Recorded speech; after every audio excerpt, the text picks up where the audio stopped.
శ్రీ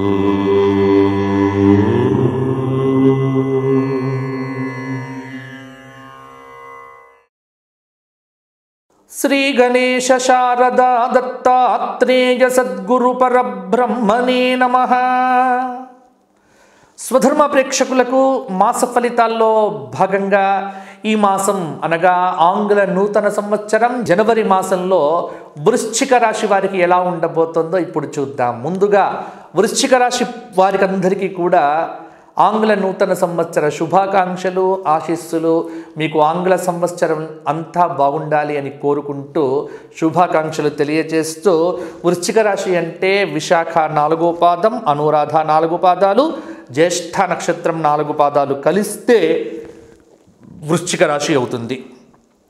వృశ్చిక రాశి వారి అదృష్ట సంఖ్య 9. ఆదివారము, సోమవారము, మంగళవారము, గురువారము వృశ్చిక రాశి వారికి యోగదాయకమైనటువంటి వారములు అని చెప్పవచ్చు. మరి వృశ్చిక రాశి వారికి గ్రహ సంచారం ఎలా ఉండబోతోంది అంటే 6వ స్థానంలో బృహస్పతి సంచారము కొంత పర్వాలేదన్నట్టుగానే ఉంటుంది. అలాగే శనైశ్వరుడు 4ర్థ స్థానంలో సంచారం చెయ్యటము కొంత శనిదోష పరిహారాలు అయితే ఆచరించాల్సిన అవసరం ఉంది.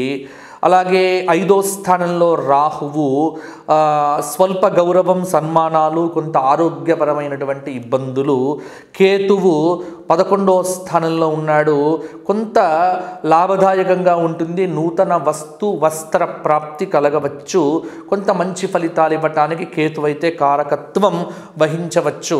అంటే దాదాపుగా గ్రహ సంచారంలో ఎక్కువ గ్రహాలు కూడా కొంత అనుకూలంగా లేకపోవటం కూడా మీరు గమనించాలి. అంటే దాదాపుగా మొత్తం గ్రహాలు కనుక చూసుకున్నట్లయితే ఈ జనవరి మాసంలో శుక్రుడు, కేతువు శుభంగా ఉన్నారు. కుజుడు కొంత అర్ధశుభుడిగా ఉన్నాడు. అలాగే బుధుడు కూడా ఈ మాసం అంతా కూడా కొంత పర్వాలేదన్నట్టుగానే ఉన్నాడు. రవి కూడా జనవరి 14వ తేదీ వరకు అర్ధశుభుడు. ఆ తర్వాత జనవరి 16 నుంచి రవి కూడా ఈ 31వ తారీఖు వరకు మంచి ఫలితాలు ఇవ్వబోతూ ఉన్నాడు. అంటే ఒకటి కూడా నేను చెప్పవచ్చు ఏమిటి అంటే కొంత మిశ్రమమైనటువంటి గ్రహ సంచారం అనేటువంటిది వృశ్చిక రాశి వారికి కనిపిస్తూ ఉన్నది. అంటే కొన్ని జాగ్రత్తలు తప్పకుండా వృశ్చిక రాశి వారు తీసుకోవలసినటువంటి అవసరం అయితే ఉన్నది. ఎందుకంటే ఆర్థికపరమైనటువంటి విషయముల యందు కొంత నిరాశ, నిస్పృహనైతే తప్పకుండా ఉంటుంది. అయినప్పటికీ మీరు పెద్దగా ఇబ్బంది పడాల్సినటువంటి పని లేదు. మీ అవసరము ఎంతైతే ఉంటుందో ఆ అవసరానికి తగినటువంటి ధనం అయితే తప్పకుండా వస్తుంది. ఆస్తి సంబంధమైనటువంటి వివాదాలు పరిష్కారం అవుతాయి. కాంట్రాక్టులు అనేటువంటివి దక్కించుకుంటారు. విద్యార్థులకు కొంత అనుకూల పరిస్థితి, వ్యాపారాలు అనేటువంటివి లాభిస్తాయి. ఉద్యోగపరంగా అదనపు బాధ్యతలు అనేటువంటివి కూడా తప్పకపోవచ్చు. కళారంగంలో ఉన్నటువంటి వారికి కొంత ఒత్తిడిలు కూడా తగ్గుతాయి. ఒకటి చెప్పవచ్చు, విద్యార్థులు కావచ్చు, నిరుద్యోగులు కావచ్చు, దృఢ సంకల్పంతో పరిస్థితులను సమన్వయం చేసుకుంటూ, సమన్వయపరుచుకుంటూ, సమతుల్యతతో వెళ్తే కనుక అటు ఉద్యోగపరంగా కానీ లేకపోతే ఇటు చదువు పరంగా కానీ విజయాలు సాధించేటువంటి ఆస్కారం అధికంగా ఉంది. గ్రహ సంచారం బాలేదు కదా అనేటువంటి ఉద్దేశంలో నిరాశ పడకండి. కొంత ఉత్సాహంతో పని చేయాల్సినటువంటి అవసరమైతే అందరికీ ఉంది. నిరుద్యోగులే కాకుండా ఉద్యోగం చేస్తున్నటువంటి వారికి కూడా అదనపు బాధ్యతలు తప్పకపోవచ్చు. అందువల్ల కొంత ఉత్సాహాన్ని తెచ్చుకొని పని చేయాల్సినటువంటి సమయం అయితే ఆసన్నమైంది. ఆర్థికపరమైనటువంటి అంశాల్లో అప్పులు ఇచ్చేటప్పుడు కానీ పుచ్చుకునేటప్పుడు కానీ కొంత జాగ్రత్తలు తీసుకోండి. మొహమాటంతో అస్సలు ఈ మొహమాటం తీసేసేయండి. జీవితంలో ఈ మొహమాటంతో మీరు చాలా ఇబ్బందులు కూడా ఎదుర్కొంటారు. అలాగే జనవరి నెల 3-4 వారాల్లో ఆరోగ్యపరమైనటువంటి ఇబ్బందులు ఎదుర్కొనేటువంటి ఆస్కారం కొంత కనిపిస్తూ ఉన్నది. ప్రయాణాలు చేసేటప్పుడు తగు జాగ్రత్తలు అనేటువంటిది వహించండి. అలాగే నెల మధ్య అంటే దాదాపు జనవరి 12, 13, 14, 15 నుంచి 20వ తారీఖు వరకు ఈ మధ్య కాలంలో కొంత మెరుగైనటువంటి పరిస్థితులైతే నెలకొని ఉండవచ్చు. అలాగే భాగస్వాములతో అంటే భార్యాభర్తలు కావచ్చు, వ్యాపార పరంగా భాగస్వాములు కావచ్చు, ఇలా వీరి మధ్య కలహాలు లేకుండా కొంత జాగ్రత్త పడితే సరిపోతుంది. శక్తికి మించినటువంటి కార్యములు చేయకుండా జాగ్రత్త పడండి.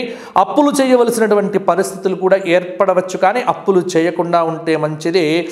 జనవరి 29, 30, 31 ఈ రోజుల్లో కూడా కొంత దాన ధర్మాలు చేసేటువంటి అవకాశం వస్తుంది. స్త్రీ సౌఖ్యము, విదేశీ ప్రయాణము, రాజకీయ నాయకులకు పదవీ యోగ ప్రాప్తి అనేటువంటిది కూడా కలుగుతుంది.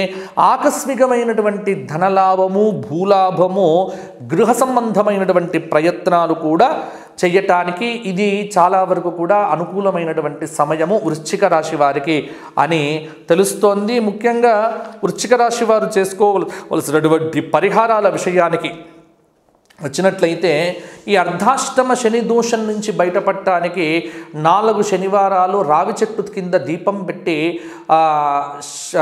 శనికి సంబంధించినటువంటి స్తోత్రపారాయణం చేస్తూ చక్కగా ప్రదక్షిణములు చేయండి. గురువారం నాడు మేడి చెట్టు చుట్టూ తిరగండి. ప్రతి వారము ప్రతి ఆదివారము 4 ఆదివారాలు ఏదైనా గోక్షేత్రంలో గోవులకు ఈ గోధుమను గోధుమ పిండి లాంటిది కూడా తడిపి పెట్టేటువంటి ప్రయత్నం చేయండి. ఆవులకు గ్రాసాన్ని సమర్పించండి. అలాగే ఈ నెల మొత్తం కూడా వీలైనప్పుడల్లా కూడా శ్రీరామ జయ రామ జయ జయ రామ అనేటువంటి నామజపం అనేటువంటిది కూడా అధికంగా చేయటం వల్ల కూడా కొంత మంచి ఫలితాలైతే మీకు కలుగుతాయి. వృశ్చిక రాశి వారు ప్రతి విషయంలో కూడా భగవన్నామ స్మరణాన్ని మాత్రం విడవకండి. అది మిమ్మల్ని ఎల్లవేళలా కాపాడుతుంది. మరల వచ్చే మాసం కలుసుకుందాము. అంతవరకు సెలవు. స్వస్తి. లోకా సమస్తాః సుఖినో భవంతు.